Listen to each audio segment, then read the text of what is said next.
So good morning everyone. আমাদের ল্যাবে যেহেতু আর দুটো বাকি রয়েছে আমরা একটু শেষ করে দিব। সেটা হচ্ছে এক্সপেরিমেন্ট 7। যেটা দেখতে হবে সেটা হচ্ছে যে study on dyeing of cotton fabric with vat dyes. আমরা ভ্যাট ডাইস পড়েছি না? ভ্যাট ডাইস সম্পর্কে সম্ভবত আমরা পড়েছি। তোমরা তোমাদের মাইক্রোফোনগুলো অন করতে পারো, no problem. So study on cotton dyeing with vat dyes সম্পর্কে আজকে আমরা একটু জি জানবো স্যার, যে অন হয়েছিল ওখানে।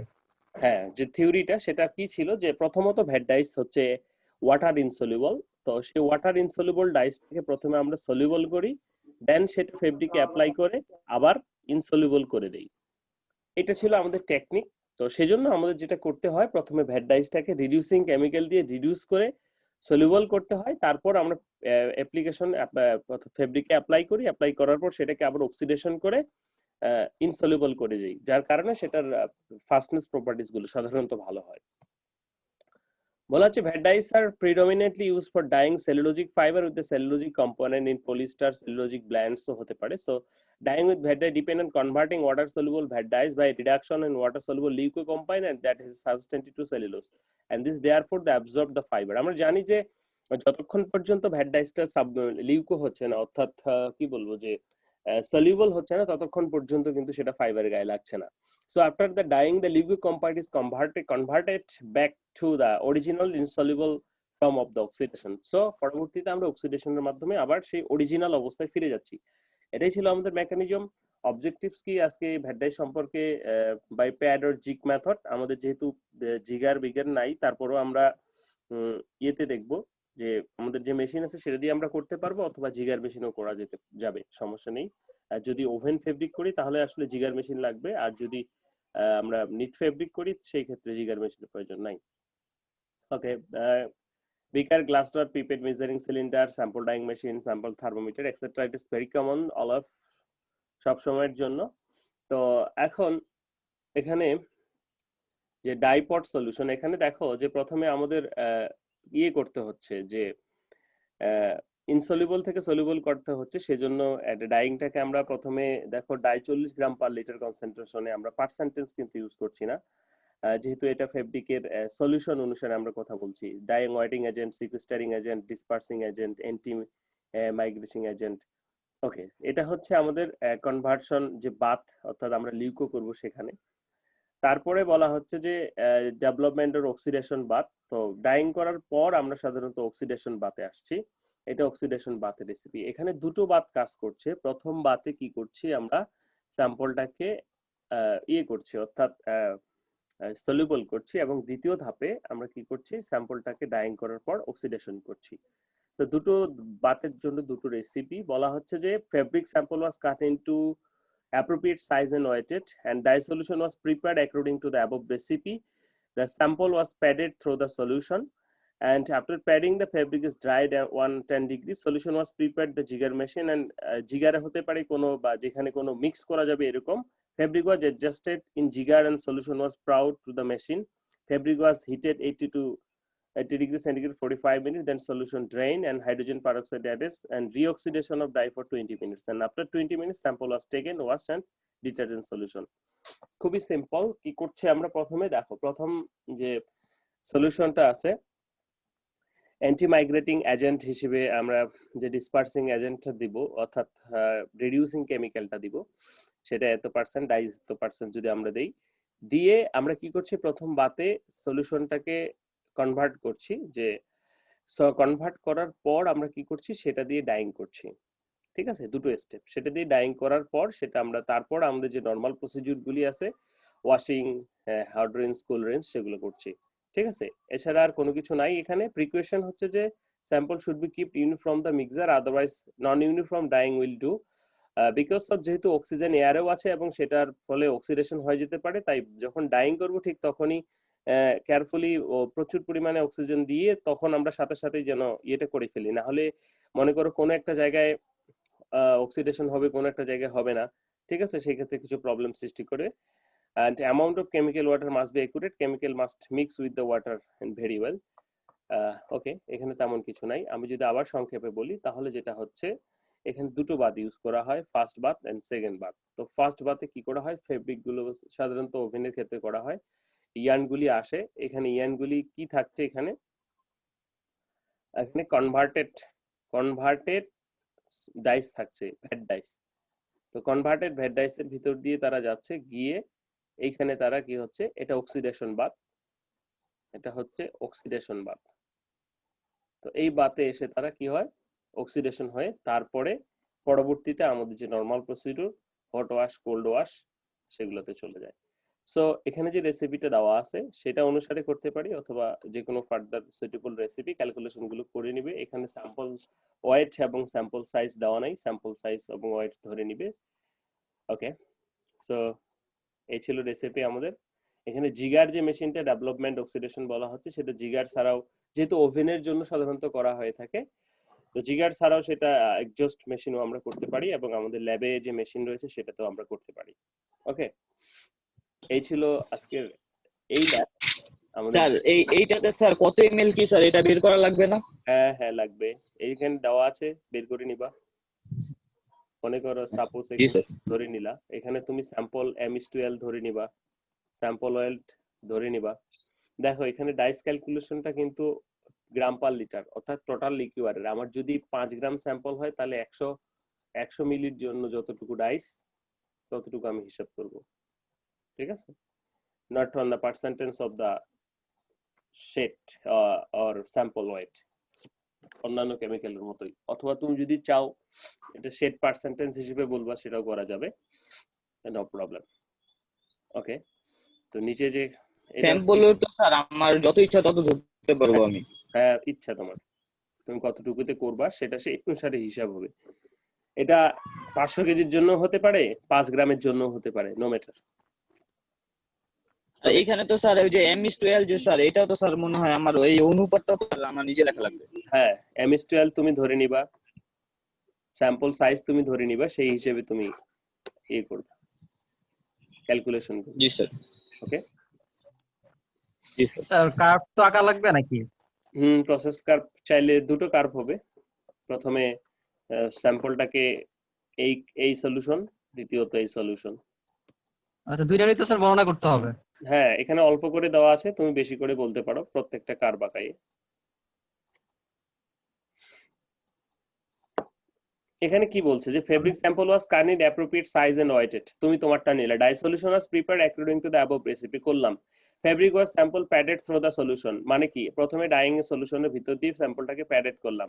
After padding fabric was dried, এখানে একটা কাজ করতে হচ্ছে এক্সট্রা, সেটা হচ্ছে যে প্রথম বাতের পর যখন আমি এখানে প্যাডেড করলাম, প্যাডেড করার পর সেটাকে একটু শুকাইতে হচ্ছে আমাদের।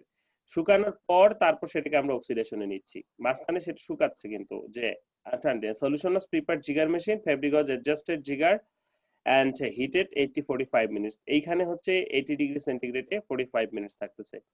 ওকে, then solution was drained and re-oxidation for 20 minutes.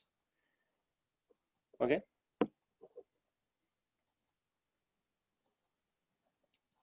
G sir. Okay, তো তাহলে স্যার এই 7টাই এক্সপেরিমেন্ট। হ্যাঁ, এই 7টা। এখন আমি আরেকটা শেয়ার করছি, সেটা একটু দেখে শেষ করে দিব।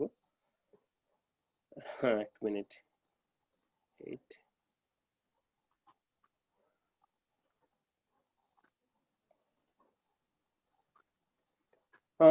সেটা হচ্ছে acrylic fibre dyeing with basic dye. Basic dye সম্পর্কে তো আমরা জেনেছি যে বেসিক ডাই হচ্ছে ক্যাটায়নিক ডাই, অর্থাৎ এটা পজিটিভ চার্জ কন্টেইন করবে। তো অ্যাক্রিলিক ফাইবারটার ক্ষেত্রে আমাদের একটু জানতে হবে। বলা হচ্ছে যে basic dyes are cationic soluble colour, basic dyes are substituted with anionic character and where electrostatic attraction are formed, আমরা জানি যে negative positive salt linkers, and basic dyes are not used to cotton as the structure neither planar or larger for the sufficient substantivity to have history. So আমরা জানি যে কটনের প্রতি আকর্ষণ বোধ করে না, কেন করে না সেটাও আমরা পড়েছি। So basic dyes are called cationic dyes because the chromophore in basic dye molecules contain a positive charge. We know it's very well known to us. So basic dyes react the basic site of the isoelectric points. So basic dyes are salts, usually chlorides, which is dihistamine basic provided radical. Basic dyes are powerful. We know about the mechanism. তো আমরা জানি যে কটনের ক্ষেত্রে ধরে না, সেজন্য মডার্নিং করতে হয়। তো এই ক্ষেত্রে বলা হচ্ছে reacts acetic acid group or modern chemical complex in chromophore insoluble color for fiber, but it has also good fastness properties to the acrylic fiber. তো acrylic fiber এর প্রতি সেটা অ্যাফিনিটি শো করে, বলছে যে acrylic fiber yarn about the basic dye stuff, how it works, acrylic yarn, about the recipe, তো materials যেগুলো লাগবে, রেসিপি সচরাচর স্যাম ডাই স্টাফ 1%। এখানে দেখো প্রথমে একটু আগে আমি প্রথম দিন ক্লাসে বলেছিলাম যে দুটো ক্ষেত্রে কিন্তু হতে পারে, একটা হচ্ছে যে on the weight of the ফেব্রিকের হতে পারে, আর একটা হচ্ছে on the weight of the bath, ঠিক আছে, যেটাকে আমরা গ্রাম পার লিটারে প্রকাশ করছি। অ্যাসিডিক অ্যাসিড, সোডিয়াম অ্যাসিডের temperature, material to liquor ratio etcetera. দেখো এখানে একটা বিষয় লক্ষণীয়, এখানে কিন্তু অ্যাক্রাইলিক ফাইবারের ক্ষেত্রে আমাদের কোনো ইউজ করতে হচ্ছে না, অর্থাৎ কোনো প্রকার মডার্ন ইউজ করতে হচ্ছে না, যেটা আমাদের ইয়ের ক্ষেত্রে কটনের ক্ষেত্রে ইউজ করতে হয়েছিল। সো এখানে ক্যালকুলেশনটা মোটামুটি দেওয়া আছে, তো সেটার ক্যালকুলেশনটা হোপফুলি তোমরা সবাই দেখবে এবং করবে। সো এখানে একটা পসিবল কার্ভ দেওয়া আছে, তোমরা যেহেতু কার্ভ আঁকাতে পারো নো ম্যাটার, তোমরা যেভাবে ডিসক্রাইব করবে ঠিক সেভাবেই কার্ভটা হবে, কিন্তু আমাদের যে প্যারামিটারস গুলি টাইম টেম্পারেচার সেগুলো ঠিক করতে হবে। বলা হচ্ছে কি first required amount of disturbed acetic acid agent is mixed in a closed vessel and then additional water and sodium acetate are added into the mixture. Finally, sample is taken in the solution and close the open and end of the vessel. So then vessel is kept on the rotor dryer machine and heated 90 degree for 1 hour. Then vessel is open and the sample is drawn out and washed in the water. Very simple. আমরা কি বুঝতে পেরেছি? দেখো বলো রাব্বি। Sir সবার জন্য যদি sir ওই যে গ্রাফটা স্যার নিজের মতো করে স্যার কিভাবে আঁকবে স্যার এটা যদি একটু বুঝিয়ে দিতেন আবার, তাহলে স্যার খুব ভালো হতো। ঠিক আছে, আমি আবার বুঝিয়ে দিচ্ছি, এটা শেষ করি। ওকে, তাহলে জুড়ে এখানে তেমন কিছু নাই, and at last conclusion. So hopefully সকল ডাইং এর প্যারামিটারস একই রকম এবং একটু টেম্পারেচার এবং পিএইচ এর শুধুমাত্র ভেরিয়েশন আছে, আর কোথাও কোনো ভেরিয়েশন নাই। এখানে যে ক্যালকুলেশনটা আছে সেটা তোমরা তোমাদের মতো করে করবে, বিভিন্ন স্যাম্পল ওয়েট চেঞ্জ করে, material to liquid ratio change করে, ঠিক আছে, তোমরা করতে পারো। ওকে, এই ছিল আমাদের অ্যাক্রিলিক। আমরা যে স্টক সলিউশন যে তৈরি করি এটা স্যার 100 মিলিমিটারের মধ্যে যে 1 মিলিলিটার দিতে হবে এমন তো কোনো কথা না, এমন কোনো কথা নেই।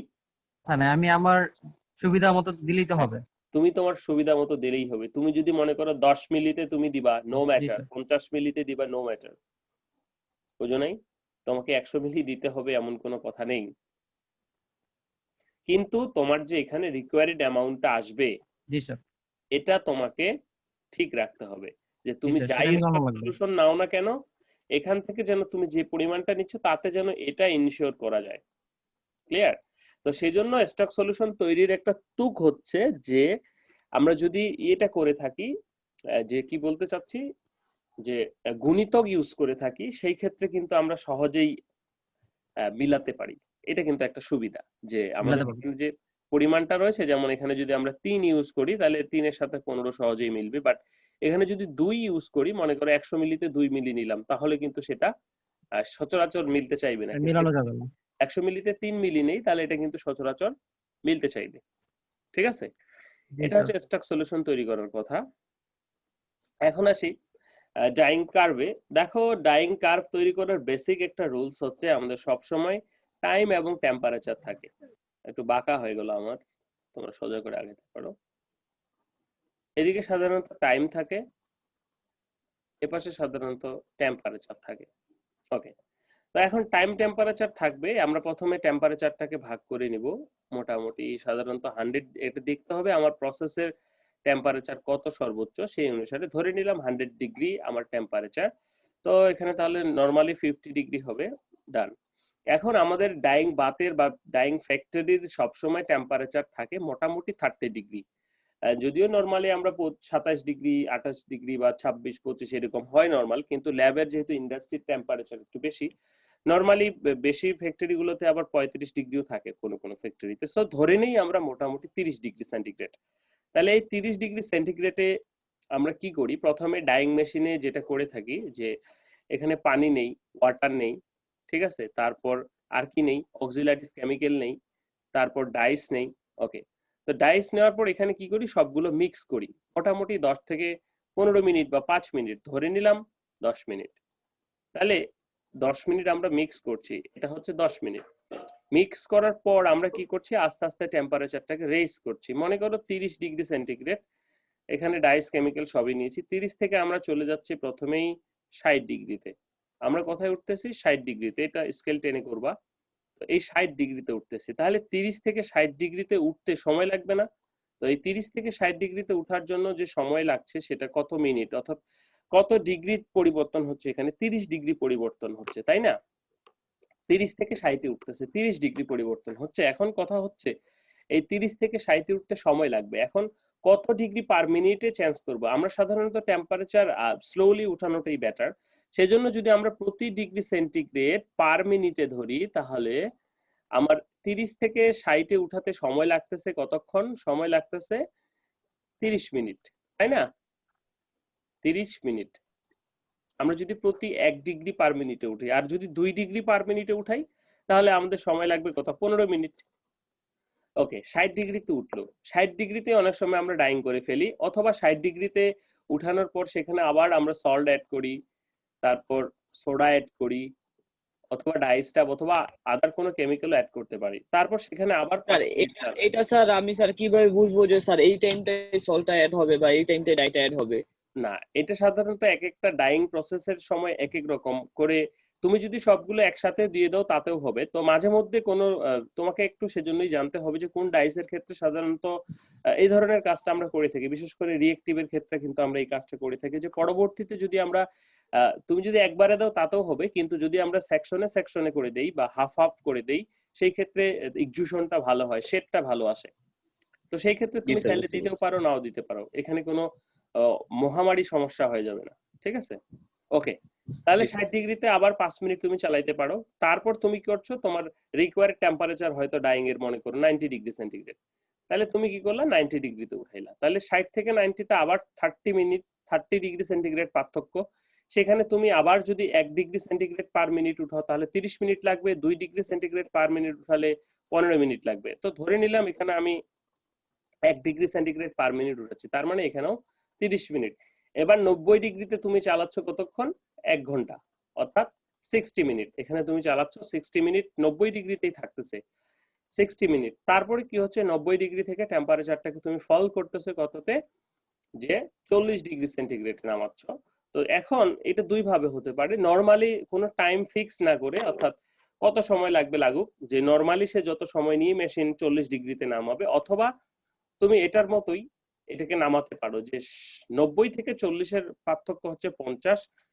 তো এই 50 ডিগ্রি সেন্টিগ্রেড তুমি 2 ডিগ্রি 1 ডিগ্রি পার মিনিটও নামাতে পারো, অথবা নরমালি কত সময় লাগবে, অ্যাটমসফেরিক টেম্পারেচার লাগবে সেটাতেও হতে পারে।